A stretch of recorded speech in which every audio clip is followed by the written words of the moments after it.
My partner Ryan Schiestel and I, Luke Vera, here on the call for game one of a doubleheader, which proved to be really exciting as we're down here next to the Bees dugout. As that pitch is just a little bit on the outside corner. As we're all getting settled in, broadcasters included. The pitch, swing and a drive, past the second baseman who makes a diving attempt, and that's going to be a base hit for number 14, Maddie Reed. Yeah, nice job by Reed there. Just going the opposite way, putting it right in between the second and first baseman into the right field, and that's the first hit for the Bees. So now the three-hole hitter, Alyssa Schumacher, steps into the plate here, leading the Bees in batting average. As that pitch swung on, a little pop fly toward the second baseman, ranges out, and it's going to be the center fielder coming in, making a nice running play. That's going to be out number 2 of the inning. Yeah, it's a nice play by Kennedy Williams there, playing center field in game one, calling off her shortstop, or her second baseman. Looks like that's Olivia Blood. It's now the cleanup hitter for the Bees. Stepping in now, number 22, Erica Ralphs. First pitch right there, and taking off for second and swiping it. That's a good steal there for Maddie Reed. Now she's in scoring position with 2 outs. Yeah, and Luke, really, it was a good throw by the catcher, right on the money, and just a little bit bobbled by the shortstop in Megan Nixon. Augustana, the Vikings come into this game 2-2, having almost a 3-week hiatus. Their last game was on February 23rd, as that pitch is right there for strike 2. The Bees, 9-7, having also yet to play a conference game. Come in off of a 10-0 run rule against Peru State. That pitch just a little bit outside. That 10-0 game last weekend proved to be a good one for our classmate, Annie Krull. Had a complete game shutout, allowing only 5 hits. The 2-2. Swung on and driven left center field. That's going to get down for a base hit. Rounding third and coming home is Reed. And cruising into second base is Erica Ralphs. That's a 2-out, 2-bag RBI for the Bees on top. Yeah, well, that's Ralph's specialty right there. Just a great job of driving the ball game in and game out, not only this year but last year included, and proving to be one of the leaders on the Bees team earlier on in this season. So trying to keep this 2-out rally alive. Swinging and missing, though, is Paige Kirkman, sophomore from Peru, Illinois. Bees dugout alive and well at the top of this first inning. That pitch a little bit high. Ball 1. And the pitch. Right on the outside corner for strike 2. Paige Kirkman, the righty. Swing and a miss, lunging on the outside corner for the 3rd out of the inning. So the Bees do a good job. 2 hits, one of them an RBI double. And the first inning starts off well. Bees cracking the scoreboard first. Ryan, what do you like from that first inning? Yeah, just good patient at-bats, Luke. Good contact on the ball, in and out of really each at-bat. You know, a few times contact was a little bit weaker than I'm sure the Bees were looking for. However, overall, a good start of the game, getting on the board early, and with Augustana only playing 4 games so far this season, and the Bees coming in as the more experienced team this year, good signs for the Bees if they're able to start early. Stepping in first, though, for the Vikings will be that's number 16, Nadia Renere, left-handed hitter. First pitch, outside. That's ball 1. Erica Rolfs on the mound for the Bees.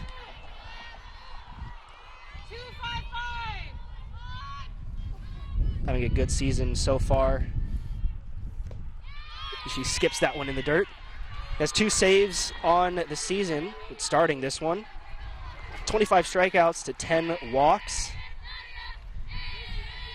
She has given up the most runs, though. Her ERA is 4.88 on our still pretty young season. That one outside again. 3 balls, no strikes here for Rene. And that one high and inside, and Rene will take her base. Yeah, Luke, 4-pitch walk to start the game for Rouse. Obviously not exactly what she wants, but, earlier on in the game, always time to kind of cool it down and find that strike zone. Now this is number 12, Jenica Solis. Another lefty. She takes the first pitch down low. Showing bunts again, pulling it back again. As that's again another 3-ball count. The pitch. That one just nicking the outside corner for strike 1. Since there's a runner on base, head coach calling out plays. As Ralphs again finds the middle of the plate. Full count here for Solis. And the pitch. Just low, that's ball 4. Now 2 free passes issued by Ralphs.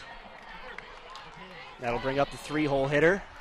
That's number 10, Claudia Buchholz. So some early danger for the Bees as they'll all gather together. Maybe just to calm down Ralphs a little bit. Yeah, well, I feel like the big part is when Ralphs has been missing her pitches so far, they've been low and away. I'm sure partially it's, just her teammates telling her, hey, calm it down a little bit, but also reminding her, you have girls behind you that's going to be able to make plays. Don't be afraid to let them make contact. We'll turn too. We'll get out of jams for you. So the right-hander is Buchholz. There's the pitch. Right there for strike 1. Maybe that meeting on the mound helped a little bit. Bees on the season have shown they're capable of some good offense. That one's just a little bit high, but don't want to get down here early after a big threat like this, and especially after you crack the scoreboard first. Your first time at the plate. Showing bunt. Pulling it back, though, and this one is going to go to the backstop, which means both runners will move up. Thought for a moment that she was a little late in pulling that bat back. She did get it, though. So 2 balls, 1 strikes, runners on second and third. Dangerous position here for Ralphs. That one low and inside. So hitters count now 3-1 for Buchholz. Here's the pitch. Just high. That looked right at her belt from our angle. Home plate umpire, though, disagreeing. Now the bases are loaded, only 1 out. Well, yeah, and it looks like early Luke Cara Winningcamp getting loose in the Bees bullpen across the dugout from where we stand. And I know in talking to, like you said, our classmate Annie Cruel, a big thing said was, a lot of girls might be pitching this game, but we'll see if it's earlier than expected. First pitch just a little bit low. This is Ashlyn Mathers, the senior from Colorado, stepping in, looking to do damage here. Swung on and foul tipped into the glove. Great pitch from Ralphs, bringing the heat there. Ready to go. In the dirt. That's going to be another ball. So 2 balls and 1 strike here. Again, an early threat for the Vikings. Bees trying to escape with little to no damage. Low and inside. Like you said, Ryan, when she misses, it's down low and in the dirt. See if she can correct herself here. Can't walk a runner home. The pitch. Ground ball, third baseman. She comes home. That's going to be out number 1, and they're going to settle with the force play. So that's going to be a really good play from the Bees' third baseman, as we're getting a whole lot of dust coming our way from the play at the plate. That's Becca Hogg over there at the hot corner, handling that ground ball really nicely.